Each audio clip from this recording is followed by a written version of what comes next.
Close one eye. You should have your own show. You know that, Charlie? Lean your head slightly. This is not working. I'll do another one.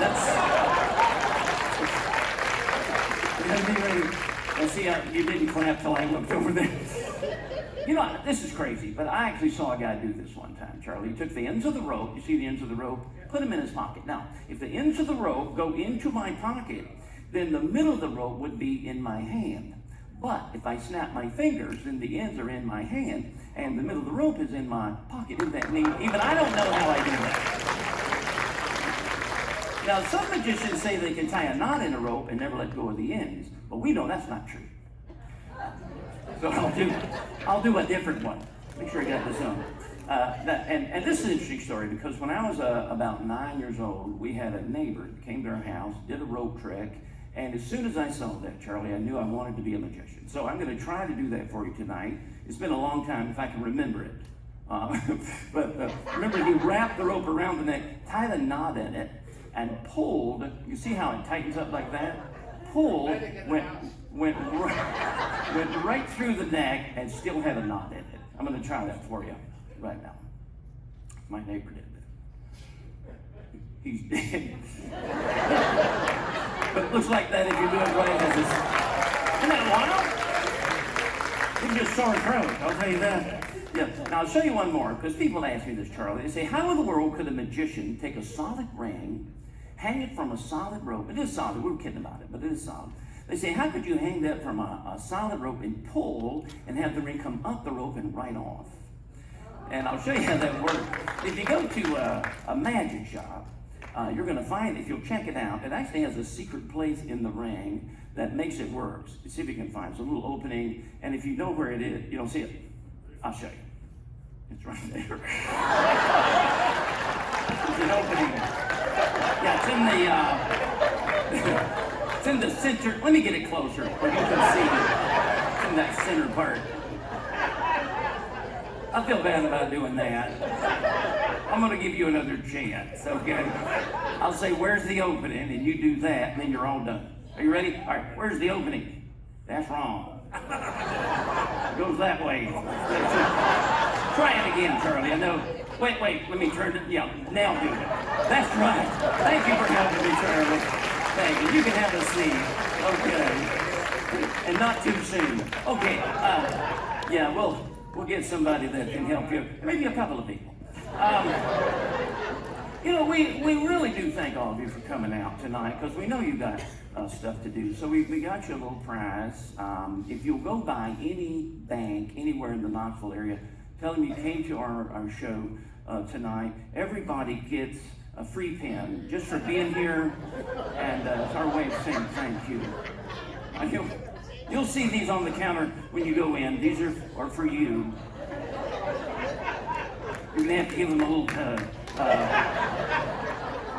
If you get in trouble, you can call me at home. My name is David Wheeler.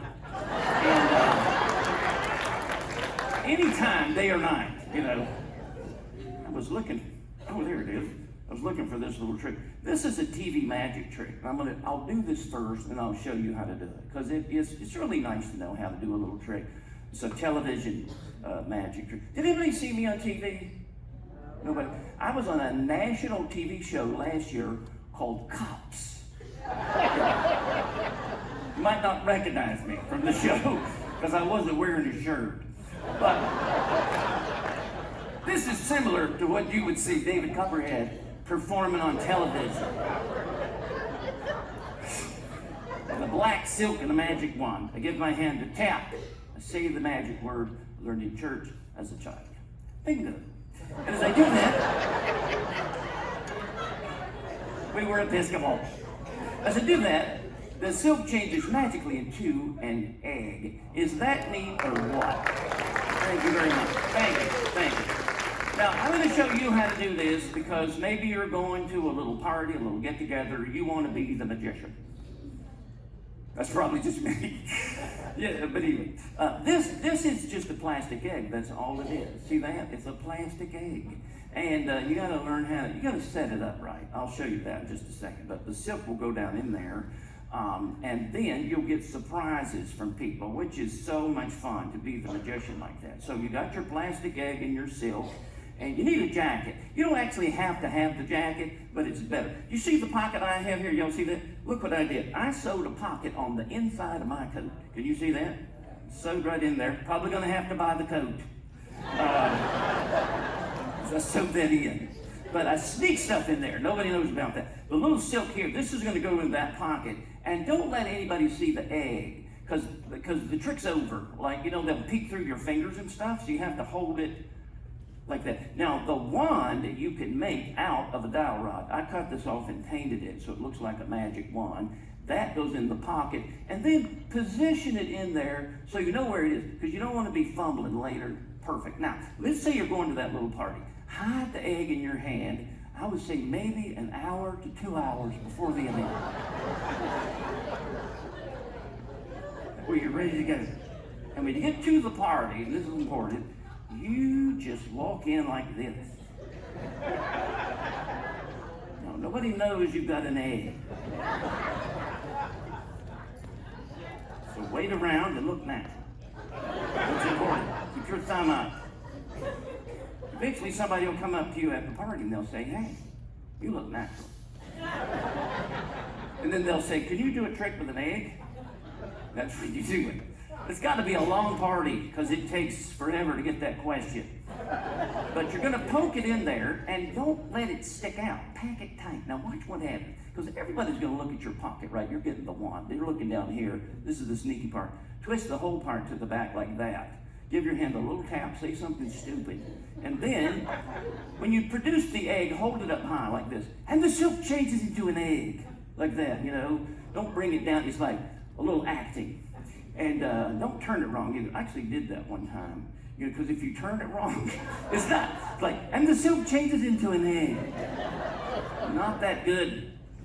But this is a fun little trick. It's called silk to egg, which I think is a clever name. And it comes with these little holes. This is optional. You don't have to do this part. But if you want to, you can take the little hole part on the egg and peel that off. These will come right off the egg. And then toss the whole part into a ditch. A lot of shows I do, there's already a ditch. Right here. Where I can drop the hole down in there. This is kind of upscale. But I like to take the egg part just for fun and crack that into a glass. Or something like that. And that's where you clap. You're all clapping. You're not clapping. And then you come down. I love that trick. And I do it great. I really do. I'm awesome. A lot of magicians won't do that trick. And you know why? I'm scared to death. Because that's a hard trick to do. And I used to be jittery when I did that, and I found out it was because of cigarettes. And then I quit the cigarettes, and now I'm not jittery anymore. And that's why I tell people, use the patch. You know what I'm talking about? They're patches, they have nicotine in them. What I do is I roll them up and smoke them.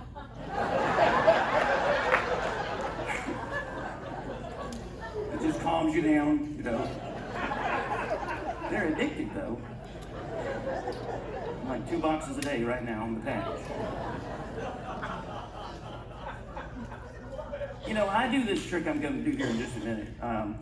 It's funny because people, wait, that was weird.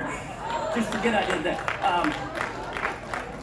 Thank you, very kind. People come up to me and they say, the only way you could have done that is if you planned it with somebody in the audience. And I promise, I didn't plan this with anybody. It's completely random. But I do want to borrow from anybody in the crowd a $1 bill.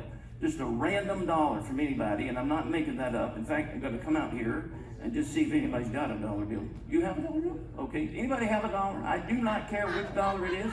There's a guy there that's got one, but it is not planned. You have one? Well, pass it down. They just pass it down here.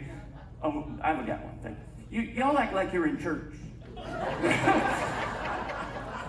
You're like, I'm here, but I don't have a dollar. That's the way people act in church. This is a fun little thing. Whose dollar was that? Is that yours? Thank you, sir. Very kind. Quite a sucker. Gentlemen, quite a gentleman. This is a fun little trick I like to call the vanishing dollar. Watch the technique. Okay, vanishing dollar. Are you married? Yeah. Yeah, you'll know this. Watch the technique and how I do this. Check it out. It's gone. You have a 20? It's funnier with a 20. You're not going to do it. Okay, no, I will show you this. You borrow $1 and then you go to Walmart and get one of these wallets. These are real cheap, these wallets. They look expensive. They're Naugahyde. They kill little Naugas. I don't know how they do it, but the little Naugahyde wallets are $7 at the Walmart. So you need that. So you borrow $1, you get a wallet, and you need a marker here. This is a very special marker. I'll show you. Can you come and look and get this one? I mean this marker. Check it out. It's a very special marker. It's a magic marker.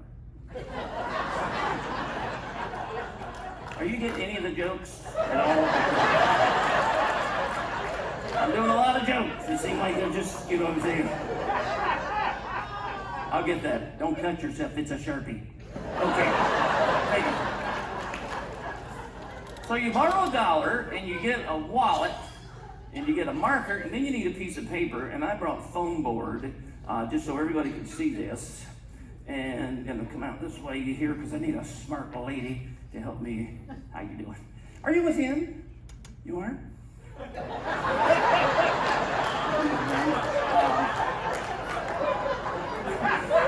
You look smart. Can you see the serial number on the dollar bill? Can you see it at all?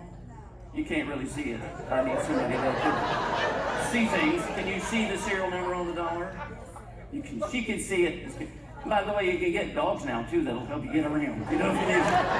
Okay, so there should be a letter and then a bunch of numbers, and then a letter at the end. See that? Not the other. Because I asked a lady one, I said, read the number on the dollar. And she said, 1. That really happened.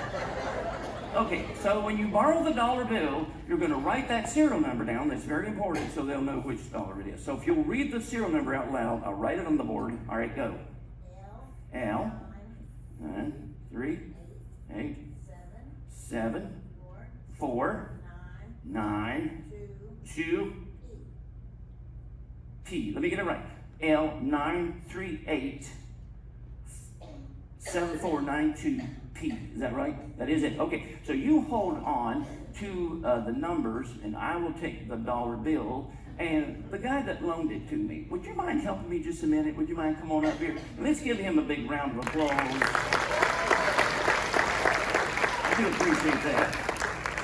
How you doing, sir? What's your name? Dale. Nice to meet you. We're going to recap. Just forget it. Okay. You know we're having a quiz after the show, right? Because you're going to have to remember these. You don't stand right there on the tractor. All right, Dale, feel how cheap that is. I knew you'd know cheap. I'm joking. I had seen your shoes. I shouldn't have said anything. Now, the dollar, Dale, goes in the wallet. Does that seem fair to you? Dollar in the wallet goes in the chair. Dale, I'm going to have you sit down on the wallet. Now, you're going to have to help Dale do this a little bit because Dale is going to use his mind.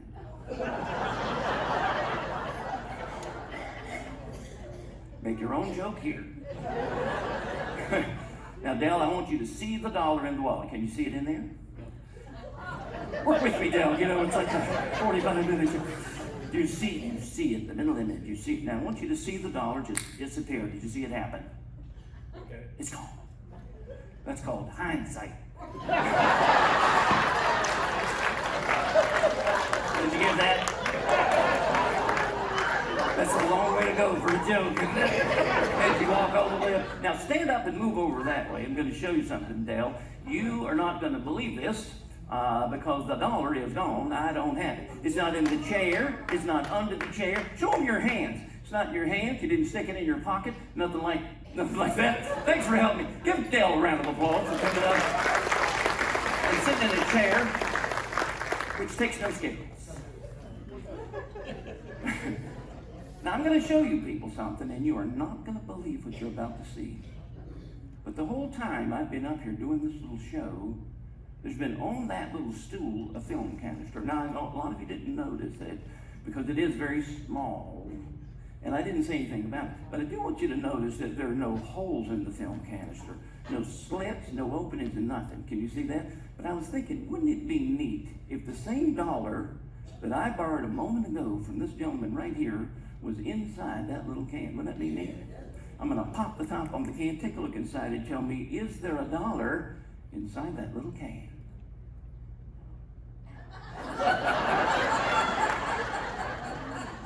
There should be a dollar in the can. Is there not really? Oh. But that would have been neat. That's what I was saying, how neat that would have been. That's all I meant by that. Oh, well. Who has the lemon? You're still awake, sir. More than we expected. There's the lemon. Who has the knife? I have the knife. Okay, that's right. Thank you, sir. Don't worry. I can walk back here in plenty of time for you to get the knife. Now, there's the lemon and there's the knife. I'll hold them up high where you can see it. There's the lemon and there's the knife. Now, I can't promise this is going to work, but when it does, it's a scream. Sorry. Okay. I'm going to take this knife and I'm going to open up this lemon. Watch closely. Oh. Well, that was weird. I'm breaking these teeth in for a friend. Slip. They slipped. Dear Lord, please let there be a dollar inside of this lemon. Now, if I did that right, there is a dollar in there. But it couldn't be your dollar. It couldn't be the same dollar because that would be impossible. Who has the tweezers?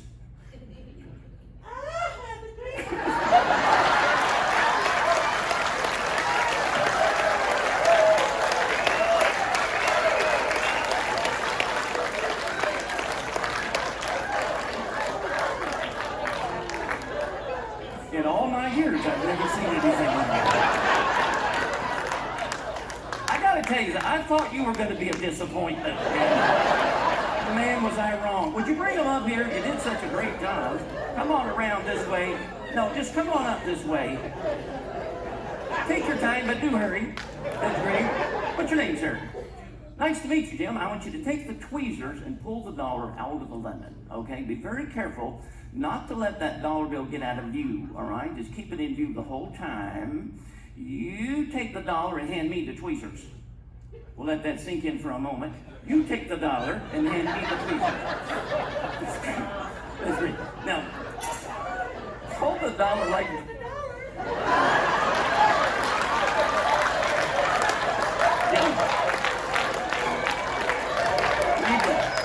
You need to go to Comedy 101. It keeps getting worse as you go in. Now, hold the dollar where you can all see it, and just unroll that dollar as quickly as you can. I'm going to hop down here and grab those numbers back. Excellent job. Have you held boards before? You're a first-timer. Okay. For what she did, I thought being a first time, that was pretty good. I'm going to have to sneak in front of you, Jim. You know you run into the nice people when you're in show business. What I'm going to have you do is read the serial number. Don't let it get out of you. Hold it up high where we can all see. Well, not that high. What are you, like 75?